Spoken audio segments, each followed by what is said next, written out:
To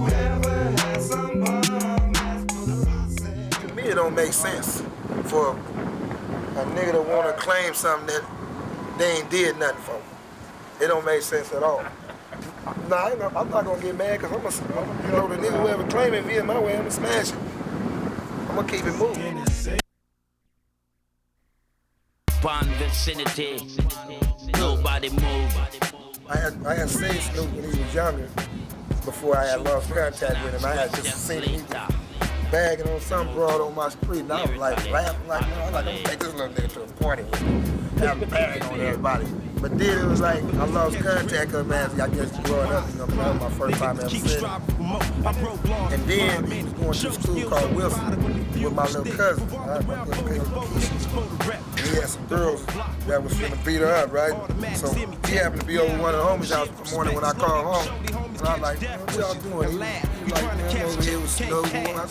I said, let me speak to that little dude because he's supposed to get my little cousins beat up. I hollered on him before I said, look, little homie, be home in about 30 more days, man. Look out for my little cousin, man. And I come holler at you as soon as I come home. So I go up there to Wilson when I come home, I see Snoop at the hot dog stand there, had a favor. It's hot. I said, I know that's gotta be Snoop right there. And we started, you know, we got together and started, you know, kicking and lounging and hollering and talking like, you know, we start feeding off each other. I used to love, especially I did a song with Cuz. I loved him so much. Yeah, my little hairstyle back in the day was like flat on the side and curly on the top. Niggas is mad because they shit wasn't fly. Please believe that, yo. Please believe that, yo. What up, big homie?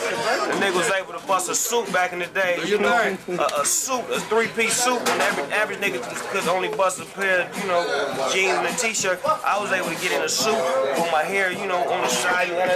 You know, even Suge tried to make a comment about it, talking about I look like, I heard him on some TV show talking about, what he say? That shit was funny to motherfucker too.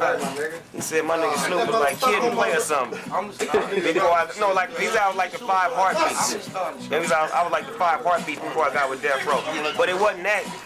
What it was, I was just a fly nigga and I knew I was fly. Just because I'm from the hood don't mean I had to dress like that. I was a fly nigga that knew how to expand early in the game to where before I was in the rap game, like having money and doing whatever I was doing, I still was able to make whatever I had look fly and presentable to where you would appreciate it from an upper level and not just a hood aspect because I had the hood locked. Yeah, I'm original. Me and Snoop started Dog Pound together. It was the spot where we used to kick it at, where we used to lounge and stuff. And then when Daz was coming from Oklahoma, him and Corrupt hooked up, and they turned Dog Pound into a rap group.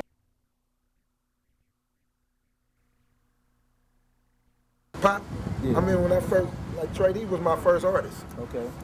So, I remember I played a song for Pac in New York just before he was with Death Row. We was up in the room. He first one hit me with Mo Wet and Orange Juice. Crush Ice. We in the hotel, I'm like, man, you like this nigga right here, man? He was like, yeah, he tight. You know what I mean? I went back home and told Trey D, I was like, yeah, nigga, I like Pac. Your shit, nigga said you tight. You know, when Pac was cool. Yeah, good people.